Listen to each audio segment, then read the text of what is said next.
Құрметті мекендештер, мына Қырғызстанда дағы бір жолы қырғызша бийлик алмаштыруу болуп өттү. Қырғыз вариантында. 10 күн içinde бардык бийлик алмашылды десек болот. Мына азыр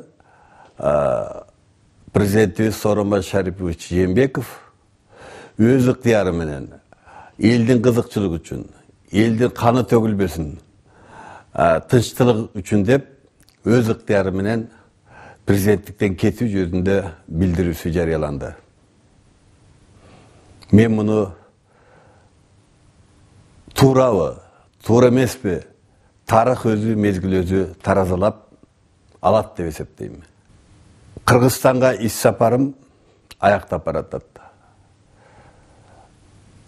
Кудай кааласа, бүгүн эртең жакында кайра өз ишиме кайрылам. Аксакалдык милдетимди аткарайын деп, тынчтык жолу менен тынч элдин каны төгүлбөсүн деп 8 октябрдан мына бүгүнкү күнгө чейин Кыргызстандагы бардык мени менен жолугууга даяр саясий күчтөр менен жолуктум. 8-inde келип эле президент Сооронбай Шариповичке жолуктум. Андан кийин Садыр Жапаров, Камчы Ташиевтерге, ошол эле түнү Атамекен партиясынын өкүлү Садык Шерниязовго жана башка толгон саясатчыларга жолуктук эле. Бүгүн түшкө чейин да бир топ саясатчылар жолугуп, президент менен премьер-министрдин ортосундагы президенттиктен кетүү кетпөө маселесин талкууладык эле. Мына аягы президенттин өз ыктыяры менен кетүү менен аяктады. Мен ойлойм, эң башкысы Кыргызстанда кан төгүлгөн жок. Баарынан өйдө ушул. Эми азыр Садыр Жапаровго, Кыргыз Республикасы премьер-министрине, анын командасына кайрылгым келет. 10 күндөн бери элге айтып аткан конституциялык реформаларды иш жүзүндө ишке ашыра бил. Айткан сөзүң элге кайрылгандарың талада кала бербесин. Мен ушуну каалайм. Кыргызста бийликке келгенде эле 2-3 күн өтпөй, мурда айткан сөздөрүн унутуп, башкача болуп чыга келет. Силердин сөзүңөр да ошондой болбосун. Элдин үстүндө азыр кара туман, пандемия деген балия турат. Элди мына биринчи кезекте ошодон сактагыла. Экинчи кезекте өзүң айткан реформаларды жүргүз. Кайра шайлоо эмес, жаңы шайлоо өткөргүлө. Мына ушул абалга алып келген үй бүлөлүк президенттик мыйзамсыз үй бүлөлүк башкаруу. Анын үй бүлөлүк партиялары. Мына ошол шайлоо системасы партияларга байланып калганын кесепетинен ушул окуялар болуп атат. Партиялык тизмени шайлоо системасы жоголмоюнча ушундай окуя болгон. Ошондуктан чоң конституциялык реформага баруу керек. Башкаруунун түрүн аныкташыбыз керек. Же президент башкарсын, же жогорку кеңеш башкарсын. Кош бийликке биз жол бербешибиз керек. Бирок муну ким аныктайт? Эл эгемендиктин элге алып чыгып, эл аныкташ керек. Бүгүн бийликке келдик, биз түскөндөй бийлик болот деп, биздин кетирген кемчиликтерди кетирбегилесилер. Ар бир бийликке келген киши өзү билигиндей мамлекеттик бийлик түскөндүн кесепетинен ушул окуя болуп атат. Мен ойлойм, башкаруунун түрүн Кыргызстандын бийликтин бирден бир булагы болгон эл аныкташ керек. Үчүнчү чоң орчундуу маселе. Кен байлыктарда бирде Кыргызстандын, кыргыз элинин үлүшү жок.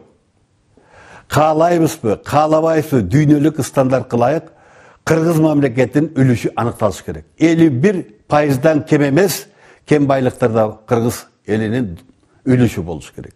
Ансыз бир дагы кен байлыктарыбызды биз чет элдик инвесторлорго бербешибиз керек. Бардык мамлекеттерде ошондой. Бул дүйнөлүк стандарт. Мен ушул саясий күчтөргө аздырбы, көптүрбү таасиримди, өз таасиримди тийгизсим эсептейм. Бийлик талашканы келген жокмун деп биринчи күндөн айттым. Аксакалдык парзымды аткарайын деп. Аксакалдык парзымды мен калыс, бирөөнө тартпай, ортомчулук, элчилдик кылып, эки тарабы менен калыс жүргүздүм. Мына акыры ушу менен бүттү. Жана башында айткандай, тарых мезгил өзү таразалап алат. Бирок андан башка дагы өзүмдүн көп жылдык миссияларымды аткардым. Мына кече Конституциялык палата биздин 3 жылдан берки добардыбызды канаттандырды. Садыр Нуркочоевич айткандай, ал 2 күндө чечип койгон жок муну. Бул 3 жылдан бери Конституциялык палатанын өндүрүшүндөгү иш каралды кече. Мыйзамдардын чегинде, Конституциялык палата жөнүндө конституциялык мыйзамдын негизинде каралды.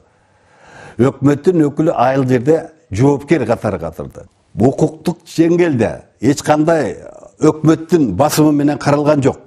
Ушул жерде да коомчулук туура эмес түшүнүп калбасын. Садыр Жапаровдун эле багы басым менен чечилип калыптыр деп. Жок.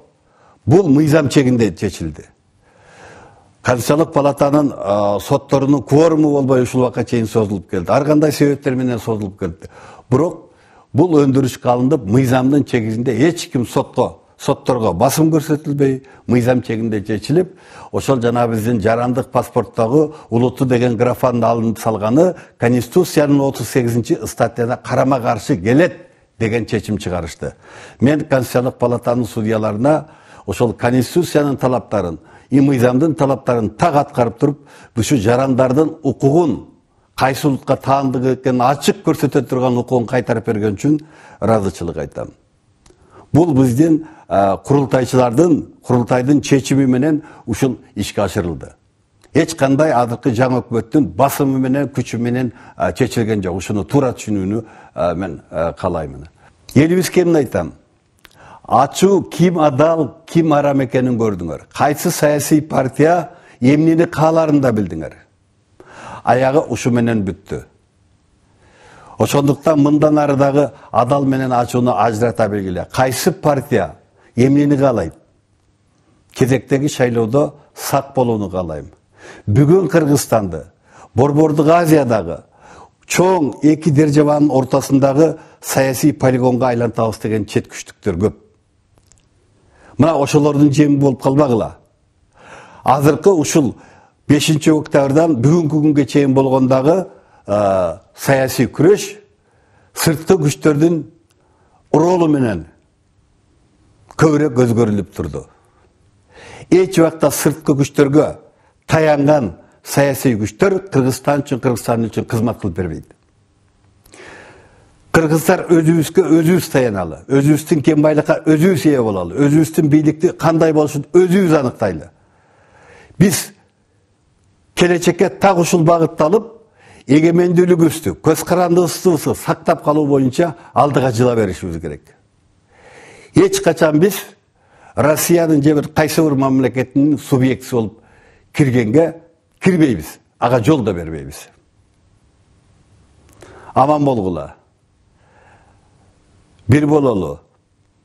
Мына дүйнө жүзү Кыргыз эмне болор экен деп карап турду эле, 10 күндө дагы айтып коеюн. 10 күндүн ичинде бийлик албашуунун кыргыз түрү дагы бир жолу дүйнө жүзүн дүңгүрөттү. Саламатта калыңыздар.